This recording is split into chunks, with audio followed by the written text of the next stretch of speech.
Ladies and gentlemen, kicking off the first stop on his world tour, our new president and prophet, Russell M. Nelson! You say you want some revelation, well, here you go. It's gonna blow your freaking mind. Brad Witbeck is a notable figure within the LDS podcasting and YouTube community. He's renowned for his engaging and attempted humorous contributions to Mormon-themed media. Brad gained particular fame for his role in the TITS Show. That's the acronym This Is the Show, TITS, where his wit and creativity shone through in every episode of Mormon Apologetics. Witbeck's unique ability to blend humor with insightful commentary has made him a beloved personality among LDS listeners, providing a refreshing and entertaining perspective on Mormon culture and topics. Now, Brother Witbeck describes himself as an actor, writer, comedian, world's worst poet, and save the bats. Brad often appears as a co-host on the LDS-themed Ward Radio YouTube show, which I watch on occasion. Oh, by the way, I'm D-Vase. I host the Mormon News Roundup every Sunday night at 9:30 p.m. Eastern Standard Time. Over the years, Brad and I have had a few interactions on Twitter, which were perfectly affable, including an exchange just a couple of months ago when someone gifted me a Ward Radio Premium subscription, and I tweeted about it, and Brad responded. But my Ward Radio Premium membership has since expired, and that's the subject for another video anyways. Unfortunately, Brad and I's otherwise affable relationship has recently taken a slight hit, and I want to share with you what happens when you try to engage with Brother Witbeck on his own terms. We shared 2 X interactions that taught me a lot about how Brad appears to want to engage with others about his faith, yet seems to do everything possible not to. The first exchange happened when I saw a question that Brad posed in my X feed. The question he posed is, what are the ways in which the modern church is a stumbling block to unbelievers? The concept is found in Alma chapter 4 verse 10 in the Book of Mormon. And thus ended the 8th year of the reign of the judges, and the wickedness of the church was a great stumbling block to those who did not belong to the church, and thus the church began to fail in its progress. I looked at this as an opportunity to give my thoughts to Brad directly. So I tweeted back, I don't know, maybe not shamefully and fraudulently hoard $300 billion. And if senior church leaders do engage in abhorrent investment fraud for decades in order to solicit donations from naive Latter-day Saints, hold those leaders accountable. And I'm thinking that a close second would be to disavow the Book of Abraham, because anyone after like 10 minutes of research should come to the conclusion that Joseph Smith really had no idea what the hell he was doing. I have no interest in your perspective if you're just going to attack me and my beliefs with these tired and useless takes. Genuinely, why are you interacting with me like this here? I actually got some engagement. We're making progress here. Sort of. Oh, if I could teach you this one principle, Brad. Criticizing a system of religion has nothing whatsoever to do with attacking you. I literally never said one word about your beliefs. I really don't know what you believe, to be honest.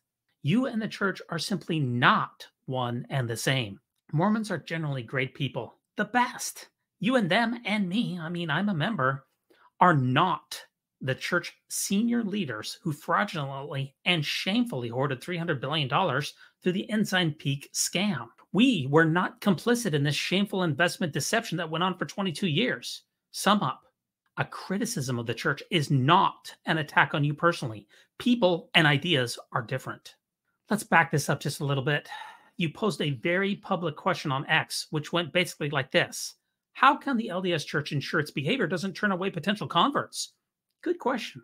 As far as why I answered your initial X question, well, it's because I enjoy public discussions of contemporaneous LDS issues. I assume by your public posting that you also enjoy public discussions of contemporaneous LDS issues, but I guess you only enjoy echo chamber responses instead of honest reactions or any perspective that hasn't been correlated through church-policed channels. I'm not at all surprised. P.S. I have emailed you several times to appear on the Mormon News Roundup. Actually, I've been trying to get you on for years. But you never responded, so I finally gave up. It seems like you don't want to discuss anything outside of the safe confines of Word Radio or your carefully curated X following. Why are you on X again? I'm really confused. You said I responded with tired and useless takes? Huh? It's not useless to discuss the church's abject financial failures and the fact that the senior church leaders have not been held in the smallest degree accountable for years of hoarding the widow's mite, lying to the members, and repeatedly forging federal documents, including the 13Fs, the 990s, the 13Gs, and more. The church's repeated financial fraudulent actions are a major stumbling block to non-members and members alike. This is totally germane to your question, hardly a non sequitur. And regarding the Book of Abraham, current research suggests that Joseph Smith's bungled translation is literally the single biggest issue why LDS men leave the church. A lot of people consider it to be the smoking gun of Mormonism. Addressing the problems of the Book of Abraham is absolutely vital to the future success of the church. Again, I'm addressing your question straight on. In none of my initial response to you or this brief follow-up have I attacked you. I'd appreciate it if you just address the 2 points I brought up in my initial thread to you.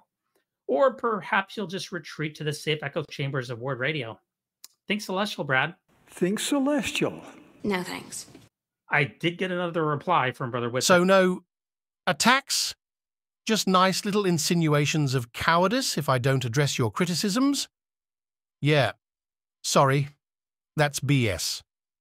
My question was about what we as a people can do to be better, not the church as an institution.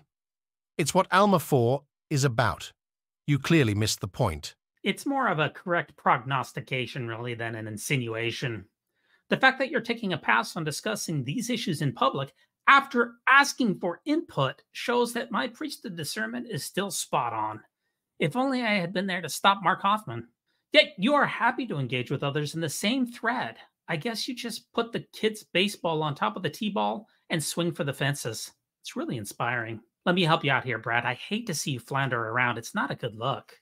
Just blame the church's 22-year shameful and fraudulent $300 billion deception on the lawyers. That really seems to help people develop faith and confidence in church leaders as Jesus' only special witnesses. And as far as the demonstrable sham of the Book of Abraham translation, Brad, just call it a catalyst theory or a lost scroll theory or anti-Mormon lies or that darn devil causing problems, or better yet, a combination of all of the above. Seriously, maybe you are right. Just completely ignore any problems as to why people might view the church as a stumbling block and don't talk about any of this in public. If any evildoer has the nerve to actually answer your public questions, just tell them that you don't appreciate that they are attacking you with tired ideas and that they're obviously engaged in devil-influenced insinuation. Easy peasy. Nice deflections, Brad. I can tell this isn't your first rodeo. Ain't my first rodeo. Wait, didn't you say you didn't want to engage with me? But now you're engaging. So confused. This whole thread shows that I can see around corners and make you smarter, free of charge.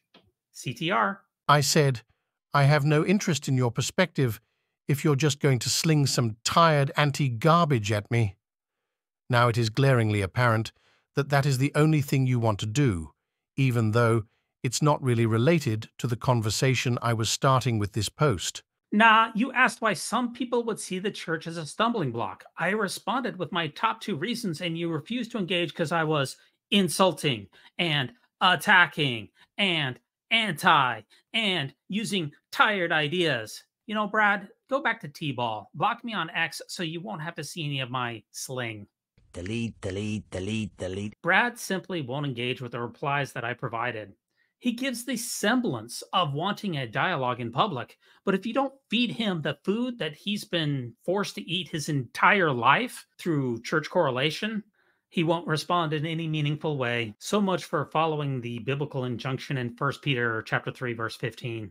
A couple of days later, the world's worst poet was back on X asking more questions, this time surrounding Alma chapter 5. In verse 26 we read, "And now behold, I say unto you, my brethren, if ye have experienced a change of heart, and if ye have felt to sing the song of redeeming love, I would ask, can you feel so now?" I typed up a heartfelt response to Brad in which I pointed out that relying upon feelings in one's heart is a poor methodology for finding out what is true. Unfortunately, Brad hid that response, and I don't have access to it anymore. Brad, it's not toxic to point out that an epistemology based on feelings isn't a reliable pathway to truth.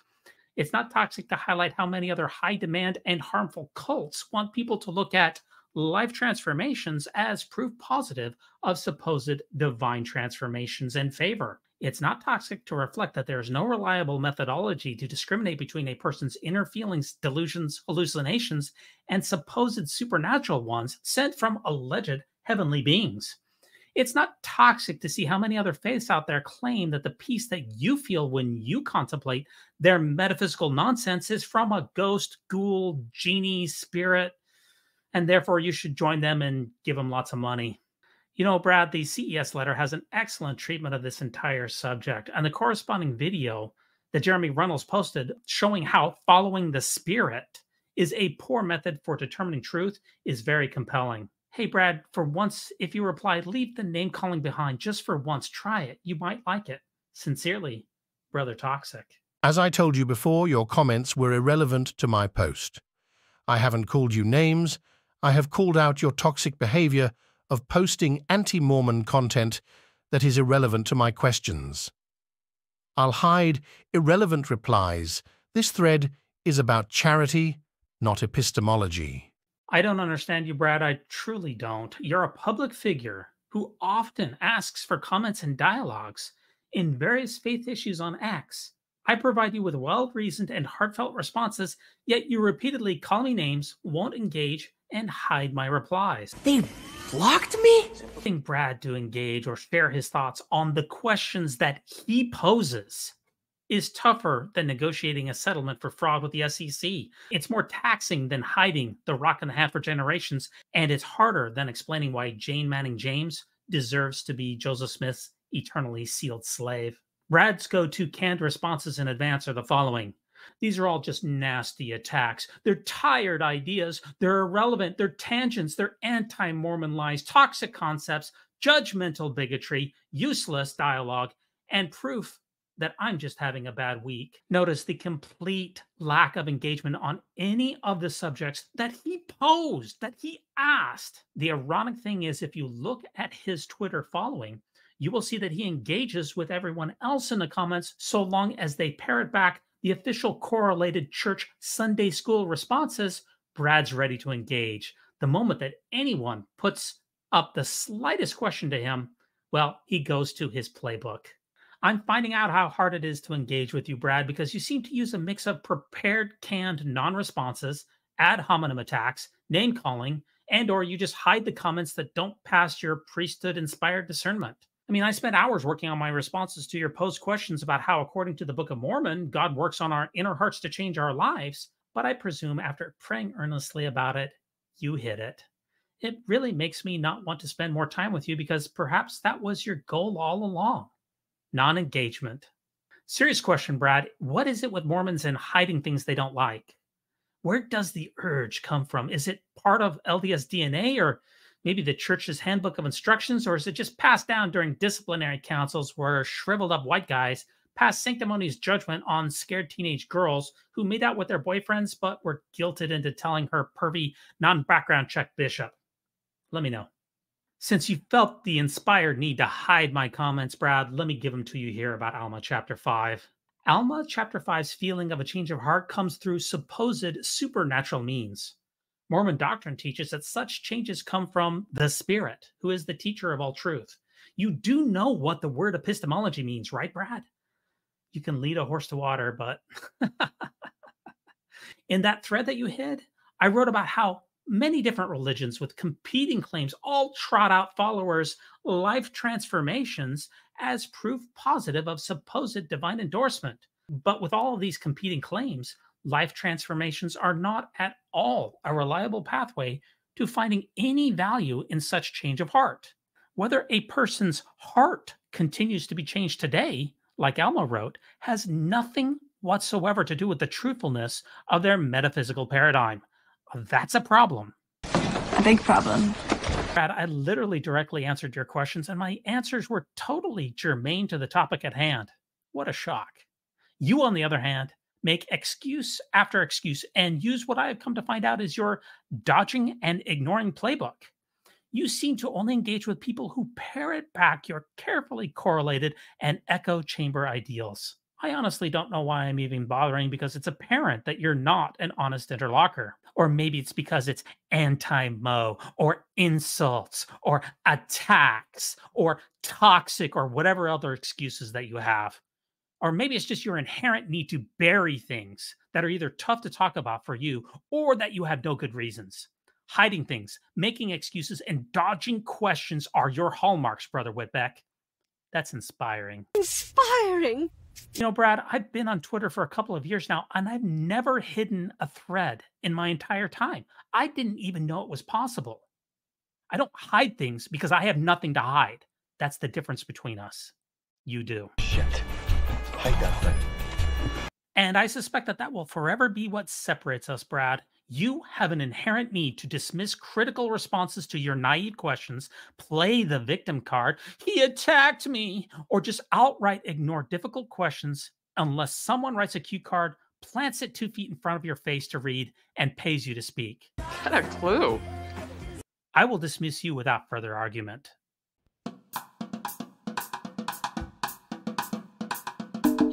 When it comes to nicknames of the church, such as LDS Church, the Mormon Church, to remove the Lord's name from the Lord's church is a major victory for Satan. Satan.